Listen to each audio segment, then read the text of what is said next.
बिस्मिल्लाहिर्रहमानिर्रहीम। अस्सलाम वालेकुम दोस्तों, मैं हूं आपकी दोस्त SK। चलिए आइए हम अपनी कहानी को आगे बढ़ाते हैं। जन्नत के पत्ते बाय निमरा अहमद, किस्त नंबर 25। हेलो, उसने फ़ोन कान से लगाया। हया, मेजर अहमद हियर। वही भारी खूबसूरत शाइस्ता आवाज़। उसने गहरी सांस ली। ये लोग उसका पीछा नहीं छोड़ेंगे। वो जितना उनको परे धुतकारे, वो उसका साए की तरह ताक़ुब करते रहेंगे। कहिए, किस लिए फ़ोन किया है आपने? उसकी आवाज़ में खुद ब खुद रुखाई दर आई। ये पूछना बेसूद था कि मेजर अहमद को उसका नंबर कैसे मिला, और फ़ोन बंद करना भी बेसूद था। वो फिर फ़ोन कर लेगा और करता ही रहेगा। उसे किसी और तरह से अब डील करना होगा। क्या हम कुछ देर के लिए बात कर सकते हैं? उसकी आवाज़ बोझल थी, थकान से भरी, गम से लबरेज, उदास, मुतफक्किर। हया ने लम्हे भर को सोचा। उसका जहन चंद ख्यालात को तरतीब देने लगा था। देखिए मेजर अहमद, उसने सोच सोच कर कहना शुरू किया, अगर आपको कोई उसी बात करना चाहते हैं जो किसी शादीशुदा औरत से करना गैर मुनासिब है तो मत कीजिएगा, लेकिन अगर आप कोई बाहमी मफाद की बात करना चाहते हैं तो मैं आपको सुन रही हूँ। वो चंद लम्हे खामोश रहा, फिर उसकी आवाज़ फ़ोन में उभरी। मुझे इस बात का बहुत अफसोस है जो आपके साथ हुआ। वो एकदम बिल्कुल साकित हो गई। उसके अगवा की खबर फैल चुकी थी। तो क्या वो सब राज नहीं रहा? एक बोझ जैसा उसके दिल पर आन गिरा था।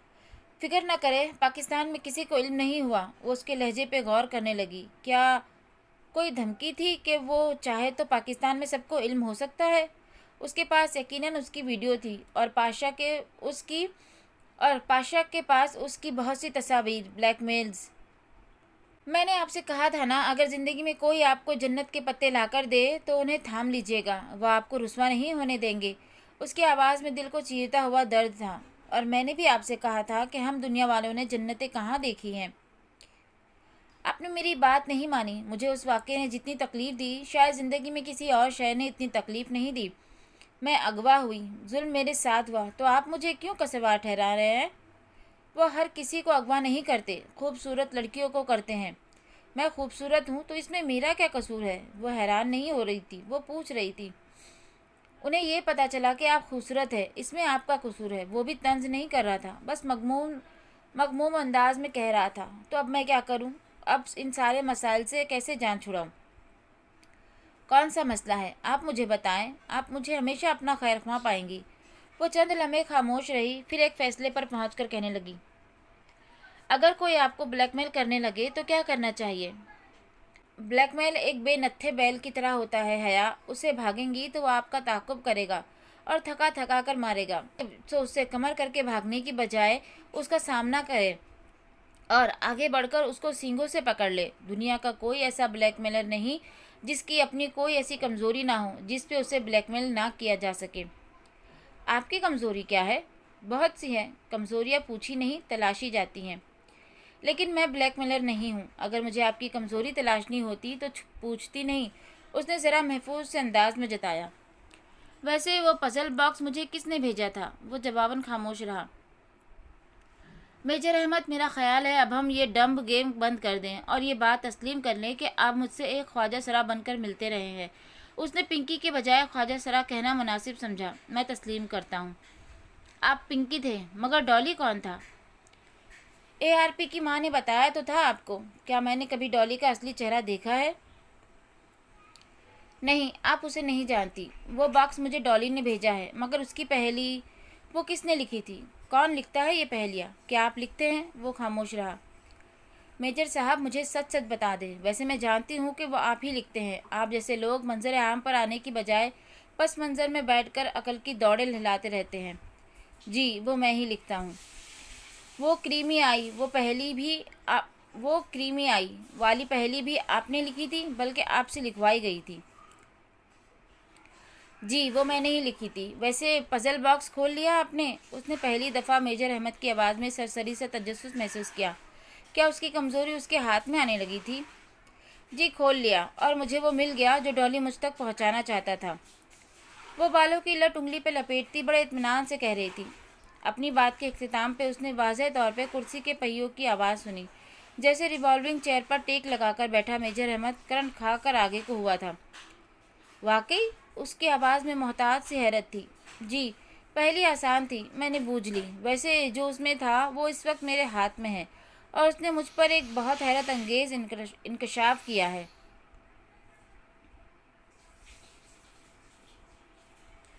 جو باکس میں تھا وہ آپ کے ہاتھ میں ہے، اور اس نے آپ پر ایک انکشاف کیا ہے۔ وہ رک رک کر اس کے الفاظ دہرا کر جیسے تصدیق چاہ رہا تھا۔ جی بالکل۔ جواباً وہ دھیرے سے ہنس دیا۔ نہیں، آپ سے ابھی تک وہ باکس نہیں کھلا، لیکن مجھے آپ کا یوں ذہن استعمال کر کے مجھے گھیر کر کچھ اگلوانے کی کوشش اچھی لگی۔ حیا نے تلملا کر موبائل کو دیکھا۔ اسے کیسے پتا چلا کہ وہ جھوٹ بول رہی ہے؟ اچھا، مجھے نیند آ رہی ہے، وہ ذرا بیزاری سے بولی۔ آپ بے شک سو جائے، مگر فون بند مت کیجیے گا، وہ جیسے التجا کر رہا تھا۔ جب میں کچھ بولوں گی نہیں تو آپ کیا سنیں گے؟ میں آپ کی خاموشی سنوں گا۔ میں سو رہی ہوں، بائے، اس نے تکیے پہ سر رکھتے ہوئے جان چھوڑو والے انداز میں کہا، مگر پھر اس نے واقعی موبائل بند نہیں کیا۔ ایک ہاتھ سے فون کان سے لگائے، دوسرا بازو آنکھوں پر رکھے، وہ کب سو گئی اسے علم نہیں ہوا۔ صبح اٹھتے ہی اس نے موبائل چیک کیا تو میجر احمد کی کال کا دورانیہ 3 گھنٹے اور 20 منٹ لکھا آ رہا تھا۔ وہ دم بخود سی رہ گئی۔ اس نے تو بمشکل 10 منٹ میجر احمد سے بات کی تھی، تو کیا 3 گھنٹے وہ اس کی خاموشی سنتا رہا؟ عجیب آدمی تھا یہ بھی۔ پھر جس روز اس نے عائشہ کے ساتھ ان دونوں بہنوں کے کمرے کی سیٹنگ تبدیل کرنے پروگرام بنایا، اس صبح اس نے جہان کو اپنا نمبر میسج کر دیا، بغیر کسی بات کے۔ جب وہ عائشہ کے ہمراہ بڑا بیڈ اندر رکھ کر اور چھوٹا بیڈ باہر نکال کر شاور لینے کے بعد تولیے کے ساتھ بال تھپتھپا کر سکھاتی باہر آئی تو بیڈ پر رکھا اس کا موبائل بج رہا تھا۔ جہان کالنگ۔ اماں سے جب اس نے جہان کا نمبر لیا تھا، صرف موبائل میں محفوظ ہی نہیں کیا تھا بلکہ زبانی یاد بھی کر لیا تھا۔ اگر کبھی دوبارہ السلام علیکم، اس نے ایک دلنشین مسکراہٹ کے ساتھ فون کان سے لگایا۔ دوسرے ہاتھ سے وہ تولیہ نرمی سے گیلے بالوں میں رگڑ رہی تھی۔ وعلیکم السلام، کیسی ہو؟ وہ بھی دوسری طرف سے جیسے بہت اچھے موڈ میں تھا۔ بہت اچھی، اور تم؟ جیسا پہلے تھا۔ اور تم فون ٹھیک کرا لیا؟ ممی کہہ رہی تھی تمہارا فون خراب ہو گیا تھا۔ ہاں، بہت کچھ خراب ہو گیا تھا، ویسے ابھی 1-2 روز پہلے نیا فون لیا ہے، وہ تولیہ کرسی کی پشت پر ڈالتے ہوئے بولی۔ پھر تو بہت جلدی نمبر دے دیا تم نے۔ مجھے توقع نہیں تھی کہ کسی کو مجھ سے بات کرنے کی جلدی ہوگی، اس لیے۔ اچھا، اپنی یہ طنز چھوڑو، مجھے بتاؤ تم ڈروم میں ہو؟ میں ذرا مضافات میں آیا ہوا تھا، تمہارے کیمپس سے 10 منٹ کی ڈرائیو پر ہوں، چلو پھر ساتھ لنچ کرتے ہیں۔ اسی پل عائشہ کچھ لینے کمرے میں داخل ہوئی تو اس کے چہرے کے تاثرات دیکھ کر رک گئی۔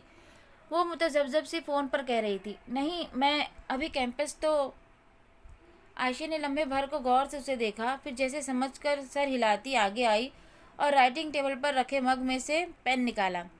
نوٹ پیڈ کے اوپری صفحے پہ کچھ لکھ کر اس نے پیڈ اسے تھمایا، پھر خود باہر چلی گئی۔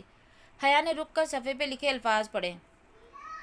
سچ سے بہتر کوئی جواب نہیں ہوتا۔ حیا، دوسری جانب وہ پوچھ رہا تھا۔ جہان، میں بیو قدہ میں ہوں۔ وہ پیڈ پکڑے اس پہ لکھی تحریر کو دیکھتے ہوئے بولی۔ اوہ، فرینڈ ٹرپ تھا کوئی؟ مجھے پہلے بتا دیتی تو۔ میں ادھر کچھ دن سے رہ رہی ہوں، میری فرینڈ کا گھر ہے ادھر۔ اور پھر تمہیں کیا بتاتی، تم تو ہمیشہ مصروف ہوتے ہو۔ اس نے حملے کا رخ بدلا تو وہ دفاعی پوزیشن میں آ گیا۔ اتنا مصروف کہاں ہوتا ہوں؟ پھر کل ملتے ہیں، تم کل بیو قدہ آ جاؤ، کیونکہ میں تو چند دن اپنے فرینڈ کے ساتھ ادھر ہی رہوں گی۔ کل میں مصروف ہوں۔ اچھا، پرسوں؟ میں اگلا سارا ہفتہ مصروف ہوں، تم اپنی فرینڈز کے ساتھ انجوائے کرو، میں کام کرتا ہوں، اللہ حافظ۔ اس نے ٹھک سے فون رکھ دیا۔ جہان، اس نے جھنجھلا کر موبائل کان سے ہٹایا۔ اس شخص کا کوئی پتہ نہیں چلتا کہ اسے کب کیا برا لگ جائے۔ باہر سے بہارے پھر سے آوازیں دینے لگی۔ حیا، یہ کریمی آئی کیا ہے؟ کوئی ہنٹ دے دو۔ جو بوجھے گا گفٹ اسی کا ہوگا، اس نے جواباً زور سے آواز لگائی۔ بہارے فوراً خاموش ہو گئی۔ عبد الرحمن کا تحفہ کسی دوسرے سے شیئر کرنے کا تصور بھی اس کے لیے سہانے روح تھا۔ اس صبح وہ ابھی گہری نیند میں تھی جب اس کا موبائل اچانک بجنے لگا۔ چمکتی اسکرین پہ جہان کا نام جل بجھ رہا تھا۔ اس نے خمار آلود سا ہیلو کہتے ہوئے فون کان سے لگایا۔ میں فیری سے بیو قدہ آ رہا ہوں، تم پورٹ پہ پہنچ جاؤ۔ کیا؟ وہ ایک جھٹکے سے اٹھ بیٹھی۔ تم آ رہے ہو؟ اس کے لہجے میں سارے زمان کی خوشی در آئی تھی۔ ہاں، میں نے سوچا بندے کو اتنا مصروف بھی نہیں ہونا چاہیے، وہ ہنس کر بولا۔ وہ لحاف پھینک کر باہر کو بھاگی۔ عائشہ کچن میں کام کرتی نظر آ رہی تھی۔ बाहर एक कुर्सी पे बैठी नाश्ता कर रही थी। आज तुम जंगल नहीं जाओगी? बस मैंने कह दिया। हलीमा आंटी ने कहा है तुम्हें पूरा सबक दोबारा याद करने की ज़रूरत है। मगर आयशे, बहारे ने मुँह बसूर कर प्लेट परे हटाई। आयशे, मुझे पोर्ट जाना है। वो भागती हुई चौखट में आन रुकी। मेरा कज़िन आ रहा है इस्तांबुल से। ठीक है, फिर हम पहले पोर्ट चले जाएंगे। ठीक, वो अपनी खुशी छुपाती तैयार होने वापस भागी। 2 रोज़ कबल हलीमा आंटी ने आयशे के हाथ उसके लिए एक मैरून रंग का शीशों के काम वाला कुर्ता भेजा था। उसने नीली जीन्स पे वही घुटनों तक आता कुर्ता पहन लिया और गीले बाल खुले छोड़ दिए। कंधों पे उसने आयशे का मैरून पोंचो पहन लिया था। बहारे को हलीमा आंटी के पास छोड़कर वो दोनों फेरी पोर्ट आ गई। फेरी अभी 5 मिनट कबल पहुंचा था।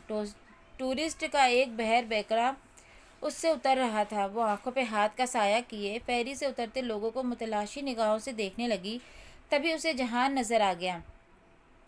वो नीली जीन्स की जेबों में हाथ डाले सामने से चलता हुआ आ रहा था। उसने भी ऊपर मैरून स्वेटर पहन रखा था। जहान को अपने करीब देखकर वो बेख्तियार मुस्कुरा दी। जहान, जहान इधर हियर, उसने हाथ ऊंचा करके हिलाया। जहान ने देख लिया था, तभी धीमा सा मुस्कुराता हुआ उनकी तरफ आ गया। वाह, तुम तो टाइम पे पहुंच गई। थैंक्स। ये मेरी फ्रेंड है आयशे गुल। मैं इसी के साथ रह रही हूँ। और आयशे, ये मेरा कज़िन है जहान सिकंदर। अस्सलामुअलैकुम। आयशे ने अपने नरम व अज़ली खुश इखलाक अंदाज में सलाम किया। वालेकुम अस्सलाम। उसने मुस्कुराते हुए सर को जुम्बिश दी। तो तुम इनकी बिन बुलाई मेहमान बनी हुई हो? अरे नहीं, बिन बुलाई क्यों, हमने तो खुद हया को बसिद इसरार चंद दिन इधर रुकने का कहा था। आयशे ज़रा झिप गई। फिर थोड़ी देर ही वो रुक पाई कि उसे जंगल जाना था। वो चली गई तो वो दोनों बंदरगाह से हटकर सड़क की तरफ आ गए। मैरून और नीले रंग के में मलबूस वो सड़क के किनारे चलते बिल्कुल एक से एक लग रहे थे। तुम्हारा फ़ोन इतनी अफरा तफरी में आया कि मैं नाश्ता भी नहीं कर सकी। मेन बाजार में रेस्टोरेंट के खुले फ्रंट से इश्तहा अंगेज से खुशबू बाहर आ रही थी। फिर जाओ और मेरे लिए भी नाश्ता लेकर आओ, मगर पे मैं करूँगा। उसने वॉलेट निकाल कर चंद नोट निकाले। तुर्क रस्म रिवाज के मुताबिक अदायगी हमेशा मेज़बान करता है, और इधर मेज़बान मैं हूँ जहान। छोड़ो तुर्क रसूम को, हम पाकिस्तानी हैं। शुक्र, तुम्हें याद तो रहा। उसने नोट पकड़े और रेस्टोरेंट की कतार की सिमत चली गई। वहाँ सड़क के एक तरफ रेस्टोरेंट थे तो दूसरी तरफ कतार में बेंच और मेज़ें ऐसे लगी थी जैसे किसी चर्च की लगी होती हैं। दरमियान में खुली सुरमई सड़क थी जो गुज़िश्ता रात की बारिश से अभी तक नम थी। जहान एक बेंच पे बैठ गया और कोहनियाँ मेज़ पे रखकर दोनों मुट्ठियाँ बाहां मिलाकर होठों पे रखे उसे देखने लगा, जो सड़क के पार एक रेस्टोरेंट के सामने खड़ी थी। चंद सानिये बाद जब वो पलटी तो उसके हाथ में ट्रे थी जिसमें कॉफ़ी के कप और सैंडविचेस रखे थे। उसने सड़क पार की और ट्रे मेज़ पर जहान के सामने रखी। शुक्रिया, उसने मुस्कुराकर कहते हुए एक कप उठा लिया। और अब तुम वापस इस्तांबुल आ जाओ, बहुत रह लिया इधर। क्यों? काफ़ी का कप लबों तक ले जाते हुए बेसाख्ता रुकी थी। मम्मी तुम्हें याद कर रही थी। सिर्फ मम्मी? उसने आज़र्दगी से सोचा, फिर सर झटक कर फीका सा मुस्कुराई। तो फिर जहां सिकंदर 1 घंटे की मुसाफत तय करके मुझसे मिलने आने का एहसान कितने दिन तक जताएंगे? करीबन। जहान मुस्कुराकर कुछ कहते कहते रुका। उसकी आंखों में उलझन उभरी। तुम्हारी आंख पे क्या हुआ है? उसकी निगाहें हया के चेहरे पर से फिसलती गर्दन पे जा टिकी, और होठ और गर्दन पे। तुम्हें चोट लगी है? हाँ, बहुत गहरी चोट लग गई थी। कैसे? वो ज़रा तफक्कुर से कहता आगे को हुआ और कप मेज़ पे रखा। मैं गिर गई थी, बहुत बुरी तरह से गिर गई थी। वो उसकी आंखों में देखते हुए भी कहीं दूर चली गई थी। ओह, अब ठीक हो? हया ने इस बात में सर हिलाया। और ये तुमने अपनी उम्र से इतनी छोटी लड़की से दोस्ती करना कब से शुरू कर दी? जब से अपनी उम्र वाली साथ छोड़ गई। एक बोझल सी खामोशी दोनों के दरमियान हायल हो गई। एक ना ख़त्म होने वाले कर्ब ने सड़क के किनारे लगे बेंचेस के कतार को घेरे में ले लिया। करीब में एक बच्चा 3 गेंदे जो मोटे मोटे जर्द लीमू से मुशाबा थे यूं उछालते हुए चला आ रहा था कि जैसे कोई गेंद गिरने ना पाती थी। खैर, ये दोनों बहनें उम्र में इतनी छोटी भी नहीं हैं, बस चेहरे से लगती हैं। आयशे 20 साल की है और छोटी बहारें 9 साल की। उन्होंने मेरी मदद की थी, यूं हमारी दोस्ती हो गई। कैसी मदद? میرے بالوں پہ کچھ گر گیا تھا حادثاتی طور پہ، وہ عائشہ نے اتار دیا۔ مگر تم فکر نہ کرو، اب سب کچھ پہلے جیسا ہو گیا ہے۔ مگر کچھ تو بدلا ہے حیا۔ وہ کافی کے گھونٹ لیتا ذرا الجھن سے اس کو دیکھ رہا تھا۔ ہاں، کچھ تو بدلا ہے۔ وہ اس بات میں سر ہلا کر گیندوں کا کرتب دکھاتے لڑکے کو دیکھنے لگی۔ ایک ڈولی تھا جو کسی نگران فرشتے کی طرح اس کا پہرا دیا کرتا تھا۔ ایک میجر احمد تھا جو اس کی خاموشی سننے کے لیے 3 گھنٹے فون کان سے لگائے رکھتا تھا۔ ایک عبد الرحمن تھا جو دوسرے ملک میں ہونے کے باوجود اس کی مدد کے لیے آتا تھا، اور ایک جہان سکندر تھا جو اس کی وضاحت پر مطمئن ہو جاتا تھا، جو اس کے چہرے کے زخم تو دیکھ سکتا تھا مگر ان کے پیچھے اس کی جلی ہوئی روح سے اسے نظر نہیں آتی تھی۔ جو نظر آتا ہے وہ تو سب دیکھ لیتے، جو نہیں نظر آتا وہ کوئی ہی دیکھ سکتا ہے، اور جہان ایسے لوگوں میں شامل نہیں تھا۔ دفتراً میسج ٹون بجی تو جہان نے موبائل جیب سے نکالا اور دیکھا۔ ممی کو بتا کر نہیں آیا تھا، ان کی تفتیش شروع ہو گئی ہے۔ وہ پیغام کا جواب ٹائپ کرتے ہوئے مسکرا کر کہنے لگا، تم جتنی ان کی مانتے ہو میں جانتی ہوں۔ وہ مجھ سے کچھ منواتی نہیں ہے، ورنہ شاید میں ان کی واقعی مانتا۔ اس نے پیغام بھیج کر سیل فون وہیں میز پر ڈال دیا۔ حیا نے ایک نظر اس کے فون کو دیکھا تو وہ سم ون اسپیشل کون تھا جس نے تمہیں یہ فون گفٹ کیا تھا؟ جہان نے موبائل اٹھا کر اس کی طرف بڑھایا۔ یہ تم رکھ لو، میں اور لے لوں گا۔ اتنے سوال پوچھتی ہو نا تم میرے فون کے بارے میں۔ حیا نے فون اس کے ہاتھ سے لے کر واپس میز پہ رکھا۔ بات کو ٹالو مت، میرے سوال کا جواب دو۔ نہیں، تم فکر نہ کرو، کسی لڑکی نے نہیں دیا تھا۔ یہ میرا آفیشیل فون تھا، میری جاب کا فون، میرے باس نے دیا تھا۔ تمہارا باس؟ اس کی آنکھوں میں الجھن ابھری۔ مگر تم تو اپنا کام کرتے ہو نا؟ ہمیشہ سے تو اپنا نہیں کرتا تھا۔ یہ ریسٹورینٹ تو 1.5 سال پہلے کھولا تھا، اس سے پہلے تو بہت سی جابز کی ہیں۔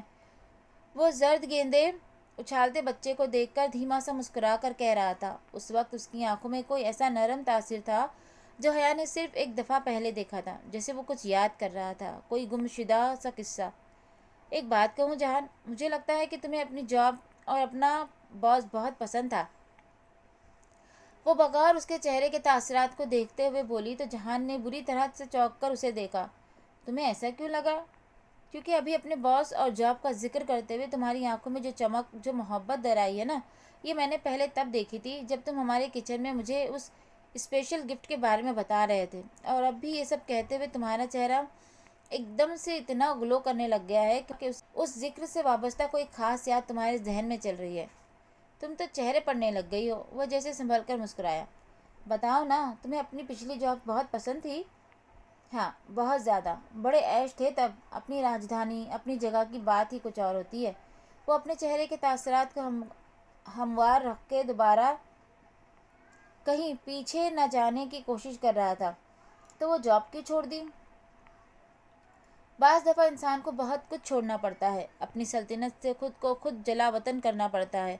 ان شہزادوں کے جزیروں کو ترکی میں ادالار کہتے ہیں، جو کہتے ہیں کیونکہ یہاں ان شہزادوں کو جلا وطن کر کے بھیجا جاتا تھا جو سلاطین کو اپنے تخت کے لیے خطرہ لگتے تھے۔ وہ بات کو کہیں اور لے گیا تھا۔ ہاں، اور میں سوچتی ہوں جہان، وہ جلا وطن شہزادے اپنے پرانے شاہانہ دور کو کتنا یاد کرتے ہوں گے، اور جو خود کو خود ہی جلا وطن کرتے ہیں ان کی یاد میں تکلیف بھی در آتی ہوگی۔ پھر اس نے دھیرے سے سر جھٹکا۔ آؤ سمندر پہ چلتے ہیں۔ کچھ دیر بعد وہ دونوں ساحل سمندر پہ پتھروں کی قطار پہ چل رہے تھے۔ ہوا سے حیا کے بال اڑ اڑ کر جہان کے کندھے سے ٹکرا رہے تھے، مگر وہ انہیں نہیں سمیٹ رہی تھی۔ وہ بھی خاموشی سے جینس کی جیبوں میں ہاتھ ڈالے سر جھکائے قدم اٹھا رہا تھا۔ تمہارا ریسٹورینٹ کیسا جا رہا ہے؟ رینوویشن کروا رہا ہوں، اور میری لینڈ لیڈی بھی کوئی لائر وکیل کر رہی ہے میرے خلاف۔ میری یہ سمجھ میں نہیں آتا کہ اس کے پاس ایک دم سے خود کا اتنا پیسہ کہاں سے آ گیا کہ وہ اتنا مہنگا لائر کر سکے۔ حیا کا دل آزردگی کے سمندر میں ڈوب کر ابھرا۔ وہ جانتی تھی کہ اس کے پاس اتنا پیسہ کہاں سے آیا تھا، وہ سب اس کی غلطی تھی۔ تو تم اب کیا کرو گے؟ آج کل بس چھپا ہوا ہوں، اسی لیے ریسٹورینٹ سے بھاگ کر ادھر آ گیا ہوں۔ ذرا لو پروفائل رکھی ہوئی ہے۔ وہ دھیرے سے ہنس کر بولا، تم مجھ سے اتنا ڈرتے ہو؟ ڈرتا تو میں فرقان ماموں اور سائمہ مامی کے سوا کسی سے نہیں ہوں۔ سمندر کی ایک تیز لہر آئی اور ان کے قدموں کو بھگو کر واپس پلٹ گئی۔ اوہ، فرقان ماموں کی بیٹی کی منگنی ہو رہی ہے۔ उसे अचानक याद आया। हया हैरत से रुककर उसे देखने लगी। ईरम की? कब? किससे? कल रात मामी का फ़ोन आया था मम्मी को, उन्होंने ही बताया था। फंक्शन तो मालूम नहीं कब है, अलबत्ता रिश्ता तय हो गया है। मगर किससे? फुरकान मामू के किसी दोस्त की फैमिली है, ज़्यादा तफसील मुझे नहीं मालूम, वो शाने उचकाकर बोला। वो दोनों फिर से चलने लगे थे। ईरम नहीं मानी होगी, ताया ने ज़बरदस्ती की होगी, वो यही सोच रही थी। तुम्हें पता है जहान, अम्मा अब्बा और ताया ताई की बड़ी ख्वाहिश थी कि इरम का रिश्ता रोहेल से हो। अब पता नहीं ताया ताई ने कहीं और क्यों कर दिया रिश्ता। मगर रोहेल तो, वो कुछ कहते कहते एकदम रुका। जिंदगी में पहली बार उसे लगा कि जहान के लबों से कोई बात गैर इरादी तौर पे फिसली थी। मगर रोहेल क्या? वो चौंक कर उसे देखने लगी। रोहेल की तो अभी काफ़ी स्टडीज़ रहती है। वो बात बदल गया, वो शर्तिया कह सकती थी। रोहेल की पढ़ाई ख़त्म हो चुकी है। जब मैं पाकिस्तान वापस जाऊंगी वो तब आने वाला ही होगा। जवाबन जहान ने एक गहरी परखती नज़र उस पर डाली। तुम्हारा रोहेल से राब्ता है जहान? फूफू ने एक दफ़ा बताया था कि तुम लोग अनटच हो। उसने अपनी पुरानी उलझन को अल्फाज पहना दिए। हाँ, कभी कभी बात हो जाती है। मैं उससे मिला था अमेरिका में। अच्छा, कब? उसने तो नहीं बताया। वो खुशगवार हैरियत से देखने लगी। पुरानी बात है, 3 साल तो हो ही गए होंगे, वो शाने उचकाकर बोला। उसे बहुत हैरत हुई थी। एक तो पता नहीं उसके घर वालों को हर बात अपने तक महदूद रखने की आदत क्यों थी। अभी पाकिस्तान में उसने अम्मा से सिकंदर अंकल के केस का पूछा तो उसे मालूम हुआ कि अम्मा अब्बा को सब पता था। और अब रोहेल जहान से मिल भी चुका था, मगर उसने कभी नहीं बताया। आज तो वो रोहेल से ज़रूर पूछेगी, उसने तय कर लिया था। लहरें इसी तरह उमड़ उमड़ कर उनके पैरों को छू रही थी। जहान, तुमने कभी सीप चुने हैं? यहाँ सीप होते हैं? वो ज़रा हैरान हुआ। हाँ, तुम्हें नहीं पता? सीप चुनते हैं, उनसे मोती निकलेंगे। वाकई? अब देखते हैं कि तुम्हारा मोती निकलता है या नहीं। वो चैलेंजिंग अंदाज में मुस्कुराती आगे बढ़ गई। उन दोनों को एक एक सीप मिली ही थी, एक एक सीप ही मिली। अया ने दूर बैठे टूरिस्ट की टोली से एक बड़ा छुरा लिया जो वो फ्रूट काटने के लिए लाए थे, और जहान के पास वापस पत्थरों पे आ बैठी। पहले उसने अपनी सीप खोली, वो खाली थी। मोलसिक पे कतरे लगे हुए थे। उसने मायूसी से छुरा जहान की तरफ बढ़ा दिया। जहान ने ब्लेड सीप के खोल के दर्ज में रखकर एहतियात से उसे काटा और किताब की मानिंद उसे खोल लिया। हया ने गर्दन आगे के देखा। मोलसिक के खून आलूद लोथड़े के ऐन ऊपर कतार में मटर के दानों जितने 3 सफ़ेद मोती जगमगा रहे थे। वो मुतहर सी उन चमकते मोतियों को देख रही थी। जहान ने छुरी की नोक से मोती उखाड़े, उनको पानी से धोया और जेब से एक टिश्यू निकालकर उनमें लपटा। ये तुम्हारे हुए। उसने टिश्यू हया की तरफ बढ़ाया। उसने धीरे से नफ़ी में सर हिलाया। तुम इतने कीमती मोती किसी दूसरे को कैसे दे सकते हो? वो अभी तक इसी लम्हे के ज़ेर असर थी। ये लड़कियों के शौक़ होते हैं, मैं इनका क्या करूँगा? वो लापरवाही से बोला। तुम्हें नहीं मालूम कि अगर ये बहारे गुल के निकलते तो उसके लिए कितने कीमती होते? उसकी ज़िंदगी का वाहिद मसला मोती हैं, जो उसकी सीप से कभी नहीं निकलते। उसने बेदिली से टिश्यू थाम लिया। उसे अपने निकले मोतियों से ज़्यादा खुशी कोई शय नहीं दे सकती थी। शाम में वो आयशे के लैपटॉप के सामने बैठी रोहेल से स्काइप पे बात कर रही थी। जहान दोपहर में ही वापस चला गया था और वो उसके बाद सीधी घर आ गई थी। जब तक रोहेल ऑनलाइन नहीं हुआ, वो सोचती रही कि 3 साल पुरानी बात रोहेल ने क्यों नहीं बताई। 3 साल पहले क्या कभी उसने इशारों किनारों में भी बताया कि उसे सबीन फूफो का बेटा मिला था? उसकी हर सोच का जवाब नफ़ी में था। 3 साल पहले उनकी ज़िंदगी में क्या हो रहा था? वो शरिया वो शरिया एंड लॉ के दूसरे साल में थी। उनके उनके एक दूर के चचा की शादी हुई थी। और रोहिल ने एक दिन बहुत हंगामी अंदाज में कॉल करके अब्बा से पैसे मांगे थे। वो एकदम से चौंकी। 3 साढ़े 3 साल कबल एक दिन रोहिल का अचानक ही फ़ोन आया था। उसने अब्बा से 2 या 3 लाख रुपए मंगवाए थे। अब्बा, मैं झूठ नहीं बोल रहा, मुझे वाकई ज़रूरत है। और हर क्यों के जवाब में वो यही कहता कि आकर बताऊंगा। हया को उसकी परेशानी देखकर पक्का यकीन था कि उसने किसी दोस्त की कोई कीमती शय गुम कर दी है और इसी की कीमत भरने के लिए मांग रहा है। फिर पता नहीं रोहिल ने अब्बा को वजह बताई या नहीं, मगर अब सारे मामले को दोबारा याद करते हुए वो सोचने लगी, क्या इन दोनों वाक़यात का कोई बाहमी ताल्लुक था? सीधा सीधा पूछा तो रोहिल शायद छुपाए, सो अंधेरे में निशाना बांधना ठीक रहेगा। रोहेल ऑनलाइन आ गया था और अब उसका चेहरा स्क्रीन पर नजर आ रहा था। रस्मी बातों के बाद उसने बगैर किसी तमीज के पूछा, तुमने जहान का कौन सा नुकसान भरने के लिए अब्बा से पैसे मंगवाए थे? लम्हे भर को तो रोहेल को समझ नहीं आया कि वो क्या कह रही है। फिर वो ज़रा हैरत से बोला, ये तुमसे किसने कहा है? तुम पहले मेरे सवाल का जवाब दो। तुमसे जहान का कोई नुकसान हुआ था ना? जब वो तुम्हारे पास अमेरिका आया हुआ था तो तुमने अब्बा से पैसे मंगवाए थे। अंदर ही अंदर वो खुद भी गड़बड़ा रही थी कि क्या पता ऐसी कोई बात हुई ना हो। तुमसे ये जहान ने कहा है? वो असंभव से पूछ रहा था। जिसने भी कहा हो, तुम मेरे सवाल का जवाब दो रोहेल। वो चंद लम्हे खामोश रहा, जैसे शशोपंज में हो। तुम जहान से क्यों नहीं पूछ लेती? वो सब कुछ बता चुका है, मगर तुमसे इसलिए पूछ रही हूँ ताकि ये जान सकूँ कि मेरा भाई मुझसे कितना झूठ बोल सकता है। तल्ख लहजे में कहकर उसने रोहेल के चेहरे को देखा। वहाँ वाज़ेह तिलमिलाहट दर आई थी। जज्बाती ब्लैकमेलिंग काम कर गई थी। बात झूठ बोलने की नहीं है और मुझे पता है उसने तुम्हें कुछ नहीं बताया। वो बताएगा भी नहीं, क्योंकि उसने मुझे भी मना कर रखा है। फिर भी मैं तुम्हें बता देता हूँ। फिर वो ज़रा तवक्कुफ से बोला, वो एक रात के लिए बहुत अचानक मेरे पास आया था। उसके बाएं कंधे पर गोली लगी थी और उसे बर वक्त तब भी इमदाद चाहिए थी, मगर वो अस्पताल नहीं जाना चाहता था।